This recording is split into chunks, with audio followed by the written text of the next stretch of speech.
Good afternoon, and thank you so much for joining us for this week's Thursday with AARP Wisconsin. Before we get started, we do have a jam-packed show.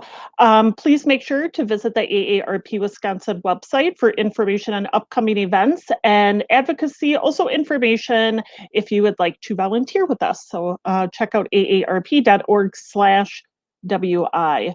Also remember community connections. If you go to the website below, you can find information about volunteer opportunities in your neighborhood and also information about the Friendly Voice Initiative, which is free, open to all ages. You do not need to be an AARP member, but you could put a request in for yourself or for a loved one for a friendly voice to call you. This could be daily, weekly, monthly, but sometimes it's just good to hear a voice on the other end. Because we have a jam-packed show, I just want to get to our beautiful guest. So, as some of you might know, this year's the 5th annual AARP Community Challenge Grant. And AARP received more than 3,500 applications throughout the U.S. from nonprofits and government entities, resulting in a highly competitive selection process. So this year, which our winners were just announced about a month ago, nearly $3.2 million is being distributed to fund 244 quick action projects across the United States. And out of those 244 quick actions, 6 of those actually were awarded to the state of Wisconsin. So we're very excited. 3 of those organizations are here with us today. So I would love to bring our first guest on, Jennifer with the City of Appleton. Hi, Jennifer. Hi. Good to see you, and thank you so much for joining us today. And if you're just joining us, if you have any questions for any of our participants, please post them below if you're on Facebook or YouTube, and we will get to them towards the end of the show. So Jennifer, if you could maybe introduce yourself formally, your position, and then the organization that you're with. Sure. I'm Jennifer Stefani. I'm the executive director with Cretaive Downtown Appleton Inc., Appleton Downtown Incorporated, and we manage the Business Improvement District here in downtown Appleton.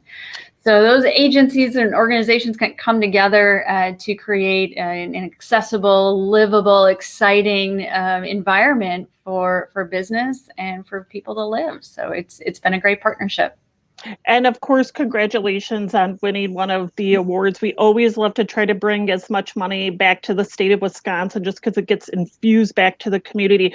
So can you tell a little bit about the project or the program that you wrote for the grant?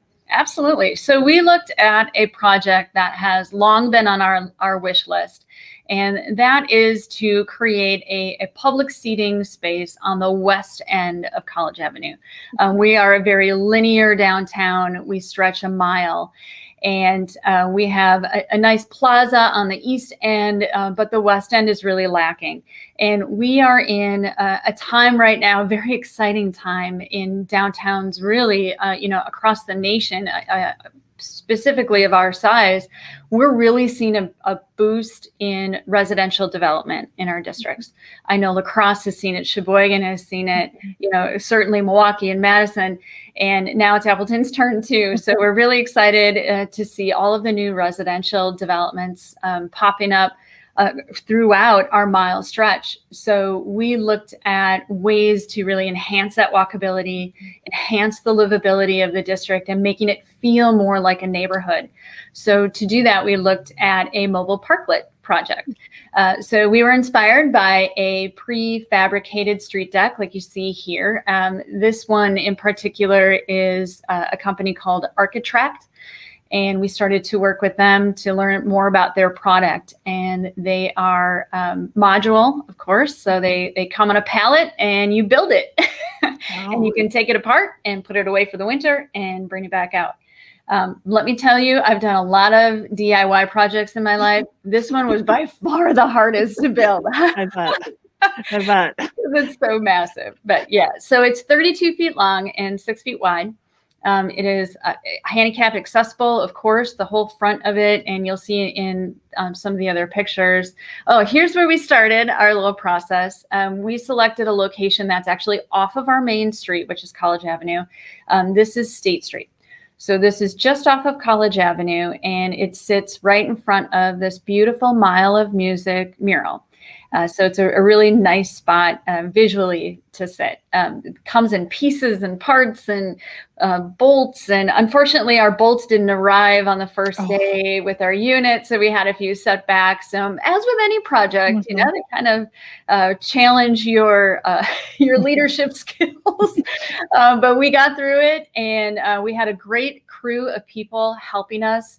We have actually the two gentlemen you see most often are two retired gentlemen in our community that volunteer for us on a weekly basis, regardless of what projects we have. They're amazing. I have two alderpersons, and I'll point them out later in the slides that jumped in to help us as well. Here, this one right here. So this is Alderperson Joe Martin in the wheelchair. And Joe is a wonderful advocate for accessibility in our community and loves just the whole placemaking process. Lynn Hagee standing with him. She also lives in the district, retired from Lawrence University. And then Alex Schultz, who's an alderperson in our community as well. So really getting the whole community engaged in how we build it. So here's our parklet. It came together super fast once we found out that we were able to do this project with AARP. We had other sponsors come on board to help us with delivery and building it because it's a chore. I bet. So some of the main features of the space was really to incorporate public art. And we wanted that public art to have an inclusive feel to it. So we decided on images of world instruments and really incorporating colors from cultural flags. So the images that you see all on the planters around this piece were created by the same mural artist that did the Mile of Music mural, and then they're vinyl wrapped. So they'll last a little bit longer. So as we were just finishing up planting the planters, these two ladies came out to have lunch on the parklet. Like we weren't even done building it. So it was really exciting to see people just engage with it immediately. And we had neighbors that live a block away that were out walking and would stop the whole day we were building. And they were super excited to see that we were taking this initiative to create this space for people that live and walk through the downtown. So you can see in that picture was also a bike rack. So we added a bike rack. It has a musical note on it, kind of plays off of the whole impact that music has in our community and in bringing people together, which this piece really, really does. Beautiful. All day. No, it's beautiful, and I do appreciate the fact there were a couple hiccups, like you said, like all projects, but I think that end is so beautiful. So Jennifer, how did you hear about the AARP Community Challenge Grant? So we stay connected to AARP updates. We get your emails, and we've been watching this process. This was the first time actually that we've applied for the Community Challenge Grant, but not without watching. We've been watching and reading about past recipients, what types of projects really have an impact. You know, we added planters on this as well, as you can see in this image, and planted in there are fresh herbs. And this became a community garden project. Wow. So now they're pick-me herbs and everything from basil to kale to oregano, and it's wonderful. And it smells good when you walk over. Yeah, absolutely. I'm all about those community gardens. Lastly, Jennifer, is there a website that people could go to get more information about this? And then also maybe if you could just plug again where it is in Appleton, just in case people would like to come and visit it. Yeah, so I encourage you to reach out to me. Here's my email address, jennifer@appletondowntown.org. Feel free to reach out. I'm happy to talk about the grant process, writing it, little things that we included that we felt really made a difference in our approach to placemaking. And we're happy to help anybody to share information. So it's located on State Street, just off of College Avenue, in the heart of our downtown. Beautiful. Well, Jennifer, it's always good to see you, and congratulations again for this being your first time applying. And I love that you just kind of were just keeping an eye out, and sometimes just doing that is the first step to start thinking about creative ways to apply. So I want to thank you so much. Always good to see you, and congratulations again. Thank you so much. I appreciate the opportunity to share our exciting project. And thank you again for the Absolutely. support. Thank you, Jennifer. Our next winner that we would like to bring up is Carmen, and she is representing the city of Green Bay. Hi, Carmen, and you're on mute, my dear. That's all right. That's the infamous term of since last year is you're on mute, but good to see you, Carmen. So Carmen, thank you so much for joining us today. If you could introduce yourself a little formally, the organization that you're with and the position that you hold. Yeah, absolutely. So my name is Carmen Dean. I am an AmeriCorps for the Farmory in Green Bay. The Farmory is an indoor aquaponics and fish hatchery. So we grow fish, we grow plants, and we also prioritize teaching others about sustainable agriculture. And for our viewers, you're probably thinking like, what is this? This might be a newer term. So we're going to be showing some pictures shortly.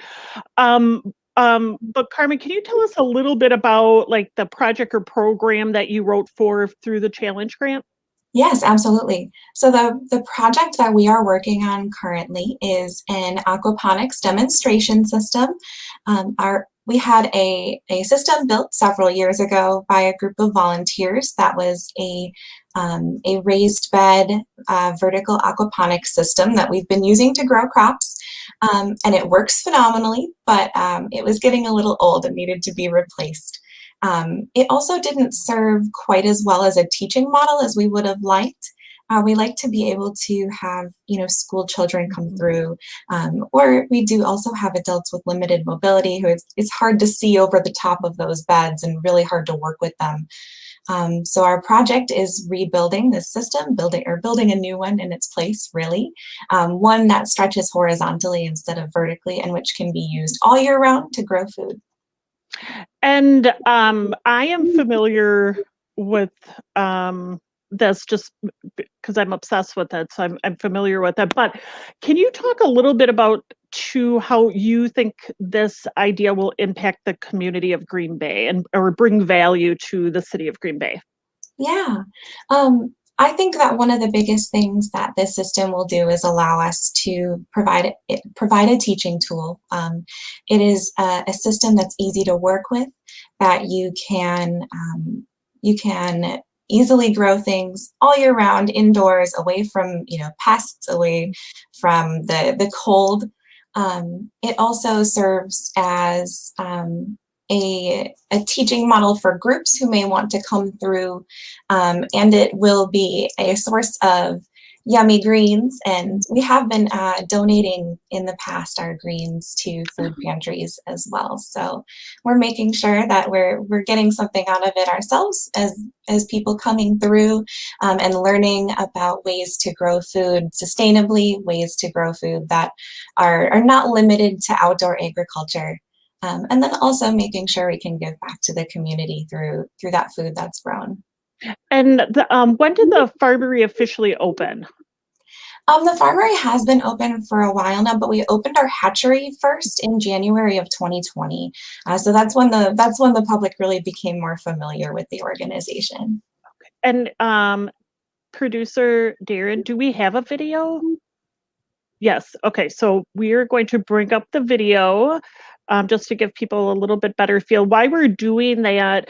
If people want to find some additional information about the Farmory, maybe to get involved in somehow, where could they visit?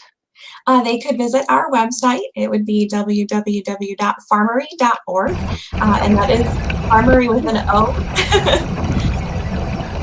Okay, those are our yellow perch swimming around.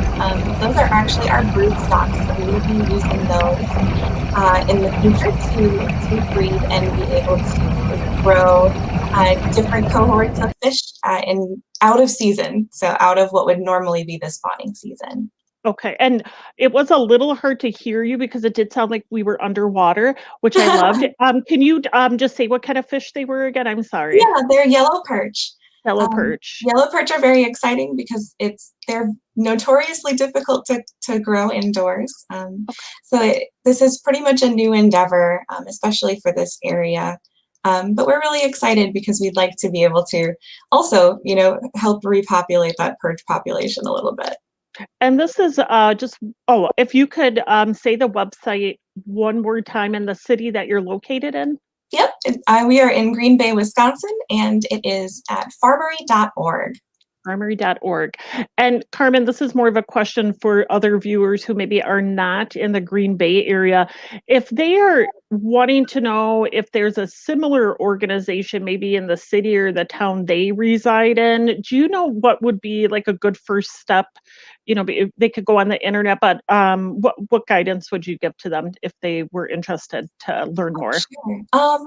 If they're on the plant side, if they're looking for things that are more towards the aquaponics side with the plants, I would recommend contacting local farming organizations. Many of them do keep in contact with each other and know who else around them is, available for that sort of thing. And then for aquaculture or for fish, I recommend contacting the DNR. The DNR tends to know most of the local places. Most aquaponics or most aquaculture farms are outdoors, so it would be more likely that they would know. Great. Well, Carmen, congratulations on winning this award. It's huge, and we appreciate you being here with us today. And if you want to learn more about the Farmory, you could visit farmory.org. And once again, it's located up in Green Bay. So thank you, Carmen, so much, and thank you for that video, because then it made me thirsty for a minute because of all the water. Thank you, my dear, for joining us today. Thank you, Amber.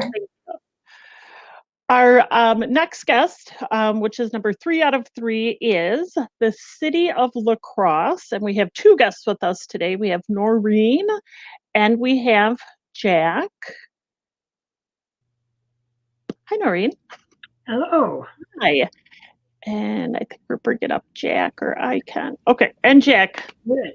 Thank you guys so much for joining us today. So you are with the City of La Crosse, so one of the AARP Community Challenge grant winners for the state of Wisconsin. So Noreen, I'll start with you. If you could introduce yourself, and then I already know who you are, so it's hard for me to say that. A little bit about yourself. How about that? Okay.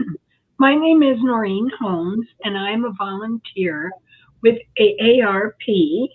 I work with a group, Thriving Livable La Crosse, which is part of the Creating Age-Friendly Communities through AARP. And we are a group that's just trying to make La Crosse more ready for the aging population that we know will be increasing. Great. Thank you so much, Noreen. Good to see you. And Jack, if you want to introduce yourself, your position in the organization that you're with. My name is Jack Zabrowski. I'm the Associate Planner for the City of La Crosse Planning and Development and Assessors Department. Great. Thank you guys so much for joining us today. So, Jack, I'm going to start with you. If you could tell us a little bit about the award that you received through the AARP Community Challenge Grant, and kind of what is the project, or what will you be doing with the funds? So I'll just back up a little bit. So Sure. This came up kind of from the community that we have the need to accommodate people in wheelchairs a little bit more. We're an older city. We're one of the first cities in Wisconsin. We have a lot of older, historic downtown, older houses, and we are going to reach out to businesses and organizations to see if they would like to have a bell and a portable wheelchair ramp that anyone can walk up and hit the bell and signal to someone to bring out a portable wheelchair ramp. And so we're using our local Thriving Livable La Crosse for outreach. And then we also have a committee for citizens with disabilities that I am a staff person for, that is also helping with the outreach to businesses to see who would want to take advantage of this grant. Great. And Noreen, did you have anything to add? Well, part of what we're also doing is walking tours, because we know that in cities, actually out neighborhoods everywhere, there are obstacles to people being able to walk. And we know that's good for people. So we want to evaluate the area and make sure sidewalks are good, crossing lights are long enough, to make sure people who want to get out and walk can do that. It definitely gives people opportunities, which I love, because I do think there's a lot of communities that just think, everybody can walk, or there's accessibility for all, and sometimes there just isn't. Noreen, I'll start with you this time. So how do you feel like this project will impact or bring value to the community? Well, I think we have fortunately reached an age in time when we are aware of the fact that we need to be accessible to moms in strollers, to people in wheelchairs, older people in wheelchairs, even people with walkers or other assistive devices. So I think it's just the time is right, and the heart is there to make our cities more accessible. So great, thank you. And Jack, how about you? What do you feel about how this will impact the community? Well, so we're just, I think we don't always notice and see those people who have disabilities or mobility issues or biking or walking. Those people we don't ever notice them, and it's up to us, as advocates, to kind of make our city accommodate those, because it's not, if we had more and more and more cars, everyone would notice it. And then we would all try and build a bigger road or make more parking lots or whatever. But no one ever notices when there's more people biking and walking. And if the city doesn't work for them, it's very difficult for us to know that. So this will open up this space for people biking and walking. And as we have more residents built downtown, and we have a more dense population center, it's important that it works for everybody, that everybody can get around without jumping in their car and driving down the block, to go to wherever. Correct. If they could just walk, or they could use their wheelchair or bicycle, or whatever other form they want, it'll really ease up things in our city. Correct. Decrease the demand infrastructure, decrease the amount of needs for parking, and just make it a more livable city. Great. And Jack, how did you hear about the AARP Community Challenge Grant? This is the second time we've applied for it. The first time, I think it was from the Thriving Livable La Crosse that brought it to our attention. I think also that our public health department sent me a notice on it too. So our first time around, we had a smaller scale. This time around, Noreen revised the application, added more details to it, and kind of broadened the scale of it. So great. And Noreen, anything to add to that question? Well, something else that we added in, we have a dementia care specialist in La Crosse, and they offer training for businesses on how to make their businesses better for people who have dementia or Alzheimer's. So we're also trying to market that we have that. It's available. The training is free. And we hope some businesses may take advantage of that too. Absolutely. It definitely takes a village to raise a village. So if we want to make impact, it really, takes a lot more than sometimes a single person, even though it starts with a single person and an idea. Noreen or Jack, where could people find additional information on your program or project? I'll let Jack answer that. Okay. Well, nowhere yet. We'll probably have a website where, Thriving Livable La Crosse is trying to get a website going. We have a web page, so I will probably put information on there, cityoflacrosse.org, okay, and under the Planning and Development Department. I do know there has been a lot of media pickup in La Crosse regarding this. So if you're watching this now needing additional information, even if you did like a simple Google search, I think you'll find ample amount of information. But I want to thank you so much, Noreen and Jack, for being here today, and congratulations. And as Jack stated, on occasion, there's organizations who apply more than once because, maybe they weren't awarded it the first time around. So So for the 2022 challenge grant application, that usually comes out somewhere, I think, April or May or so. So definitely keep an eye out for that. But if you're not awarded it the first time, we definitely invite you to do it again. And then Arlene just said, what a creative way to give businesses a way to serve disabled people. And I have to echo that absolutely. So thank you so much, Noreen and Jack. We appreciate you being here with us today. Thank you. Thank You're you. welcome. Absolutely. So for some upcoming events, we always like to share those with you. Thank you. Upcoming events. So Thursday, August 19th, building the case for backyard apartments, really big on housing. So if you're looking for some creative ideas, maybe for your community. One-day lecture series, taking romantic comedy seriously. That's interesting. And Thursday, the 26th, balancing the new realities of in-person and remote work. And lastly, the 27th, movies for grown-ups. We have so many upcoming virtual events that I definitely encourage you to go to the AARP Wisconsin website or call the phone number below 1-877-926-8300. And you could register for those via phone if that works out better for you. Also remember, small dollar, big impact for September. So we talked about the Community Challenge Grant today, which is our national grant. This right here is through AARP Wisconsin. It was launched last year to offer opportunities to organizations, municipalities to apply for a small grant of up to $1,000 for fun, creative, innovative ideas on how to bring impact to your community.